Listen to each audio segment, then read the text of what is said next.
I played Dragon Ball Sparking Zero thanks to a playable demo at Summer Games Fest. Shout out Playdays. And today we're talking about it, but it doesn't stop there because the embargo's lifted. The floodgates are open. There is more Dragon Ball Sparking Zero content than you can freaking shake a stick at right now. So let me give you my thoughts from someone who's actually played the game and round up every bit of info that you would want to know about Dragon Ball Sparking Zero. Let's start with controls. This game plays, feels, all of that exactly like a Budokai Tenkaichi game, which you can see here from Dion's gameplay. He's actually showing you a combo that he did in Budokai Tenkaichi 3 and then follows that up by showing you the exact same combo he did in Sparking Zero. It's worth noting we only had 30 minutes of hands-on time with this game, so that was him just literally using the inputs he knew from BT3 and BT4. And I think he could have probably extended that combo by just hitting the like button down there. That's so crazy. Now we'll note combos definitely have changed in some regards. Some are the same, some are different, and some mechanics are definitely different from what you know in BT3. But I think that was just going to be obvious because we are skipping generations here. Literally 17-year difference between BT3 and Sparking Zero. PS2 game all the way to PS5 game, so they're going to change some stuff to keep it fresh, keep it feeling new. But really cool to see that an actual combo from 17 years ago works right here in this game the exact same way. So then there's also the control scheme. Now, here's the standard control scheme. As you can see, it's much closer to a Xenoverse or Raging Blast. I personally opted to use the standard layout for all of my footage because I spoke with all the guys that got to play the day before and they all used classic. So I was like, okay, if they've got literal hours of content between all of them anyway, again, only had 30 minutes of time with the game, but all their footage was with classic, let me get some with actual standard, because I know there's some people that will want to have that feel of Tenkaichi classic controls, but then some people will want to stick with these sort of standard controls. And speaking of the classic controls, here's that. So here you go. This is the classic controls. If you're looking at this, what you're going to notice, especially if you're a massive Budokai Tenkaichi head, that's literally the exact same as the old game. You could pick up a controller right now, play with classic, and it would feel exactly like you're playing Budokai Tenkaichi with a fresh coat of paint. And of course, we knew beam clashes were back from the Goku and Vegeta trailer earlier this year. But what we did find out from everyone's gameplay was that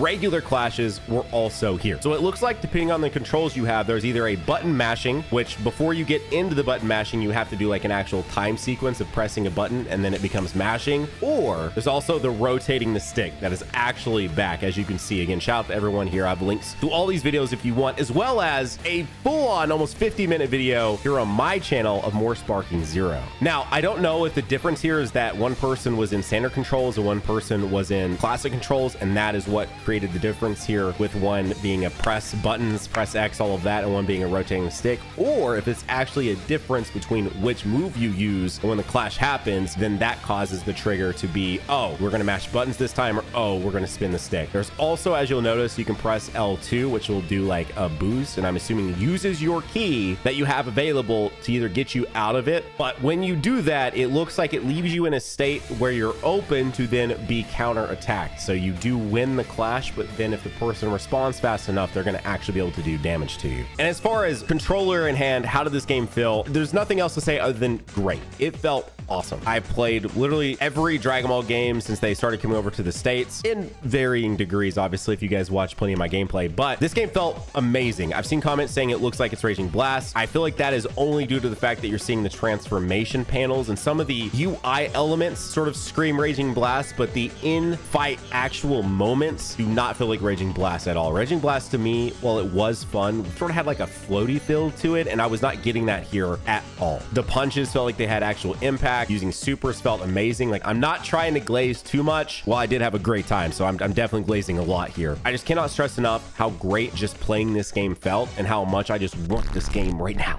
But with all the glaze, it's not all great, so there are some criticisms coming up very soon. Now for the stages. This is the stage selection in the build we played. This is a great time to also bring up that the version that we played isn't final. What you're looking at, even the stage selection, may not be final because this was a demo build they brought to Summer Games Fest, and there's footage from actual JP YouTubers that were playing a separate build that I will address the differences we noticed in just a moment. So there's literally different builds being played, different builds being shown. A lot of stuff you're going to see here from everyone's footage. Do not consider it final. Maybe close to final, but not totally final. Now I will say, I was actually decently impressed with this stage selection that they had available for us. I've played demo builds before where we only had like 1 or 2 stages to play on. So seeing this many was awesome. awesome. And the stages in this game were very impressive. Listen, I love fighters, and I also do my fair share of glazing fighters for no reason at all, but I do. But the stages in that game were really just there to be backdrops, whereas in this game, they are actually a part of the experience that you're going to have in each and every match, especially with the level of destruction that they put into this game. For example, when I was playing on the city stage, Bergamo just flies through this building, but you'll notice when it's taking damage, it only takes damage through part of it, the part that he flew through. There were still other portions of that building that could have been damaged. Like in the past games, when a building gets damaged, the whole thing is just gone. Like that's sort of like the destruction available in the game. In this one, it like actually has multiple points of destruction, sort of giving me like Red Faction vibes or Battlefield vibes, right? Or when I was playing on the World Tournament stage and I destroyed the actual stage itself, it wasn't just like an aesthetics change, it actually changed the ground, as you can see here. And of course, it doesn't end with just those minor details either, because from some of my friends' footage, when you do a big blast in the World Tournament, it can actually trigger an entire cutscene where the announcer comes on, tells everyone to leave the stage, and then it shows everyone leaving the stands, and then the actual World Tournament stage itself gets bigger, where you can fly around outside of the stage area, and the stands also become destructible. Or do you remember back in the day when you'd be playing like Budokai and all the old games, and you do a massive blast, and then it would zoom out, show you a portion of the earth getting like destroyed, and then you would come back to the stage and the stage would have changed to be like in a destroyed state? Yeah, that's mostly back, because as you see right here, they actually gave us this footage of Vegeta using his ultimate, and it hits planet Namek and it causes the stage to become destroyed mid-match. Now, one thing that you may have noticed if you played a ton of Dragon Ball games in the past is that in this game, compared to old games, you're actually choosing the stage first instead of the character first, which brings us to the character selection menu. You'll notice that as you select your characters, they are actually on the stage you selected. So I'm assuming from a game dev standpoint, they've probably chose to do it this way because it allows them to load the stage and then actually load the characters onto the stage you've selected all before the actual fight, which is how they're able to give us this absolutely sick transition from the character selection screen into the actual fight. Which brings us to our first real criticism of Sparking Zero, the character select menu. It's pretty bad in its current state, but as I mentioned, we're not playing the final version of the game, and they specifically called out the fact that the character selection screen was not final. And to be honest, the right side of the screen is great. Honestly, it is. I love seeing the character or the entire team just like hanging out on the actual stage you chose. Also, they show you the character's moves and the available transformations. That's all sick. It's the left half of the character select screen that is just not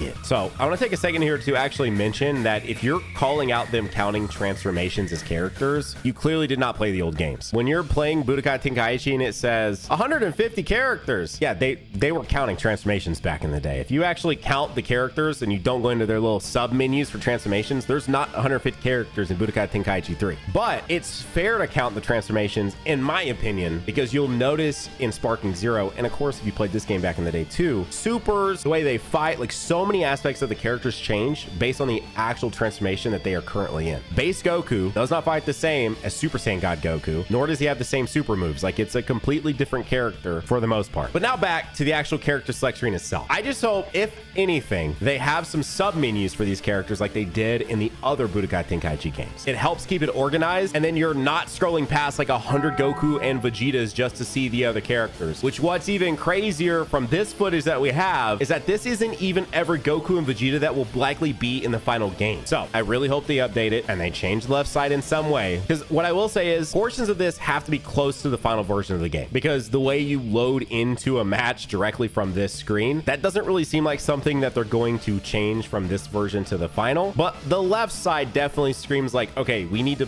put something in there so the people that are going to demo this game can have a way to actually change their characters, but this isn't actually final. I mean, the portraits of the characters don't look right. Not to harp on this too much, because whatever, it is just a character select menu, but it just doesn't even look like final. It doesn't look finished. The characters look off. Hopefully you can get what I'm saying. There's just something about it that just looks off. Which, speaking of the characters, here are some really cool things I noticed from playing the game. First off, you've got Majin Vegeta and SSJ3 Goku, which both have actual like lightning effects coming off of them. This doesn't happen until you're in the forms that canonically would have lightning coming off of them, and they even have sound design elements to go with it. And here's the thing, the attention to detail on characters doesn't end there, because all that destruction on stages, yeah, they brought that with characters. There are multiple levels to the battle damage that you'll see on characters. Another cool detail was shout out to Afro from this, because it's from his gameplay that we saw it, is I was curious how they were going to handle Super Saiyan Blue Kaioken. Now, in the past games, I'm pretty positive that going into Kaioken, at least in the Tenkaichi games, was not like a true transformation. And now with Afro's gameplay, we have confirmation that Super Saiyan Blue Kaioken will be a skill you'll have to use in game. He's not going to be like an actual transformation you can select from the menu or anything like that. You just do it in game. And I think it's really cool that's how they're handling it. Another thing we saw is that manga moves are here. Now, I know this is going to get a lot of people's hopes up for Ultra Ego and all the manga stuff we've just literally never seen in games. But I also think this is kind of crazy. This opens a whole new door for characters. And again, we've not seen hardly any of the characters still in this game. But during the producer's video, you can see here that Goku Black has this bind move, which is specifically a manga move. And then you can see here from the Super Saiyan Blue Vegeta gameplay, he has his Gamma Burst, which is not something he does in the anime. That is also a manga exclusive move. So who knows how many more are just sitting here in Sparking Zero waiting to be discovered when we finally get the game. The mouth syncing with the dub, A, actually exists, and B, is pretty good. So this stupid pink blob with the cape is Majin Buu. I wanted to note that one because I feel like people have just given up on mouth syncing in a lot of modern games. Like, I was just playing through Xenoverse 2, and it was absolutely, they animated it for sub, the JP lines, and they did not reanimate any of it for the dub. Whereas here, in a literal demo version of the game,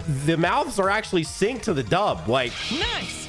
It's about time we had a proper fight. I don't know. That's super impressive to me. It should be like bare minimum type stuff, but I think it's impressive. Now, before we dive into a few other aspects, because we also have a producer letter that gives us some details that I didn't even get from being in person and talking to them. Another criticism I had, but was semi-fixed. A, you can see clipping in some of my footage. You can see where it's like clipping underneath the maps and stuff like that. That has been apparently fixed in a future build that the JP players actually had access to that we did not at Summer Games Fest. And you know that classic sort of Tenkaichi camera movement where like if a character's right like too far above you or it's just like an awkward angle, the camera doesn't really know what to do. That was here, which also told me I'm playing a Budokai Tenkaichi game. Like, love it, hate it, you know, it is what it is. Maybe it's part of the charm. Now, I was not able to do an unlock and relock, but we saw that in the story mode clip that they gave us where Krillin is fighting Raditz. It very much so looks like Krillin did like an unlock and then a relock back onto him, and it seemed like there was a pretty cool animation for it as well. This is probably, again, a limitation of me only having 30 minutes on hand with the game, but if I had another criticism, it is very much so the camera. If you are able to unlock and relock onto characters, that should fix that substantially. That can happen in any of these arena fighter games, especially arena fighters that have verticality to them, like Tenkaichi games. It would kind of do that back in the day. Fun experience, but that part was still there. But I'm sure as we get multiple hours into this game, that is something that if that really isn't 100% fixed, there will be definitely times where you're online and you're getting pissed off because your camera movement that you can't really control screws you over and you lose because of it. So now let's talk about the actual story mode, because there's some very key details that you guys need to know about that. Because A, there's not really a story mode, right? There's not one. They're actually calling it episode battles, where you will essentially pick one of 8 different characters and follow their specific story through Dragon Ball Z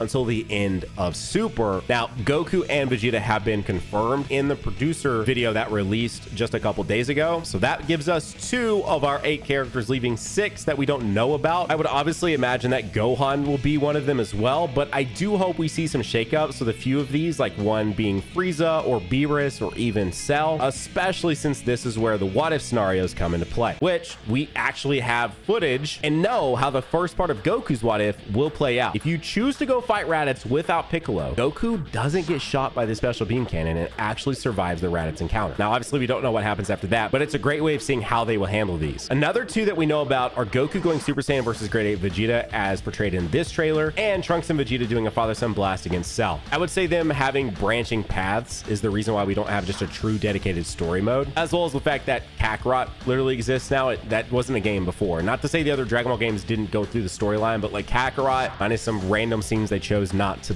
pour some money into making, is sort of the definitive from start to finish Dragon Ball Z experience, right? And you have to imagine eventually they'll follow it up with a Super or something. And so I know some people might be tight about the fact that there's no just true story mode in this game, but honestly, I'm personally more excited to do this episode battle mode more than just replaying the story and hitting all the same beats again. And it'll kind of keep things fresh, which, speaking of keeping things fresh, they also let you go into first person mode for some of the cutscenes. They did did confirm in an interview that this would be specifically for the character you were playing as at that time. So it's not just something that's in Goku's episode battle. It sounds like it'll be in all of them, because they even called out that Vegeta would be able to do it. So you'd imagine all 8 characters will be able to go between this director's view and then also go into first person from the character you're playing's perspective. I think is sick. And speaking of the producer's comments, this is probably a great time to mention, if you haven't seen it, local multiplayer is officially in the game. Now, it is limited to the hyperbolic time chamber stage, but at least it's here. Now to talk about custom battles. If you haven't seen it, this is something I just never thought that we would have officially in a Dragon Ball game. You can literally create your own missions. The customization is incredibly deep, and genuinely the sky is the limit here. It's basically Little Big Planet or Dreams or any of those games that give you like the toolkit to make your own essentially game almost in a way, but all of that in a Dragon Ball game. Because once you make your creation, like you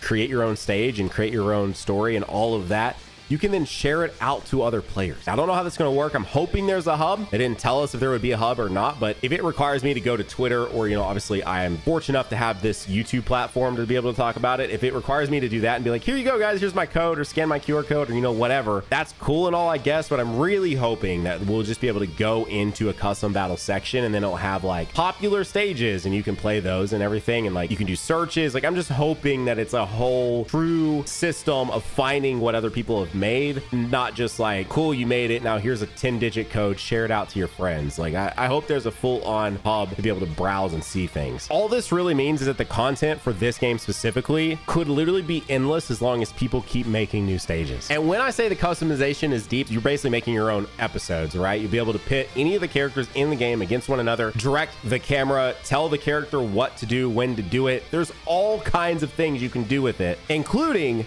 the dialogue between characters, which this is where it gets very, very interesting. And as I mentioned, there were interviews with producers, and one of them on record is saying there were 5,000 lines of dialogue prepared for this mode specifically. And in the footage they gave us, the lines weren't voiced. They were just basically subtitles on the screen. But I'm pretty positive in the demo that we had that showed us to show off this mode initially when we were at Summer Games Fest was A, voiced, and B, Sean Schimmel is on record saying that they filmed like 60 to 80 hours of dialogue. I put 60 or 70 or 80 hours into it as a voice actor, maybe longer. So with that in mind, and the fact there's no just truly dedicated story mode, and they're saying this is the most they've ever done, which Kakarot has a ton, you have to imagine a lot of that is probably for this custom mode, which it is worth noting that these voice lines are not like, we can't input our own thing. It's not some sort of AI craziness. It is still preset lines, but it's a ton of them. And as I mentioned, there were interviews that some of the news outlets got to do with the main producer from Dragon Ball Sparking Zero. And here are some of the important takeaways. There will be a ranked mode in this game. Yeah, so there is, you know,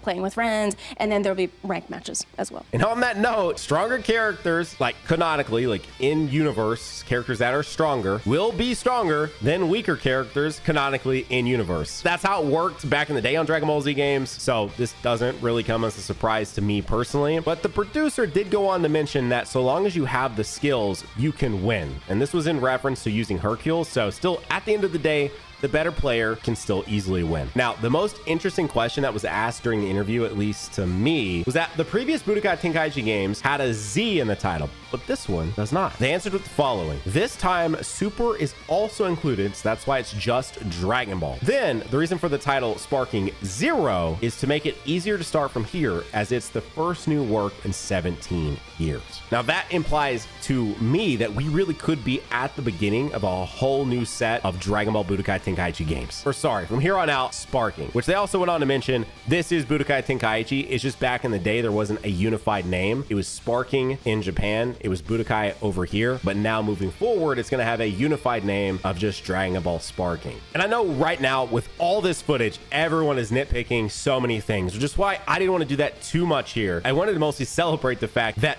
Dragon Ball Sparking Zero, it's real. I've actually played it. It's a real game. It is actually happening. This is something that none of us could have anticipated. And while I would have been happy with a Xenoverse 3, and I would be very happy and still hope that a Fighters 2 happens at some point, besides them either remaking or giving us a sequel to the original Budokai series, because that was like truly my favorites were Budokai 1, 2, and 3. This is quite literally the next best thing, besides maybe a Burst Limit 2, but I know that's never happening. So to have said that I've played a Dragon Ball Sparking game in 2024, It's coming out in 4 months. We will all have access to it very soon. It's something that I cannot believe that I was able to say. And so while you watch all this footage, and more footage probably gets released because some of the guys were holding on to it, I know it is so easy to nitpick it, but I'm telling you guys, celebrate this. Dragon Ball games are back, man. Anime games have not been in a good state for a while now, and I was very much so going into this so incredibly nervous. But the fact that I had a good experience with it, and every person that has played it, which by the way, there was a lot of people that got to be hands-on with this, had a great experience with the game, should tell you all you need to know that this is that game. This is going to be that game that you play with your friends, you get absolutely pissed off about, you get absolutely excited about when you beat their ass. Like, this is going to be that Dragon Ball game. Like, anime games are back with this one specifically, and I am so excited to just finally have it in my hands for real, for good, not just for 30 minutes. But if you've got an additional 30 minutes right now, you know what you can do? You can click on this video and I'll see you over there in that one. It's a little bit more than that, but I know you'll enjoy it. More Sparking Zero. Bye.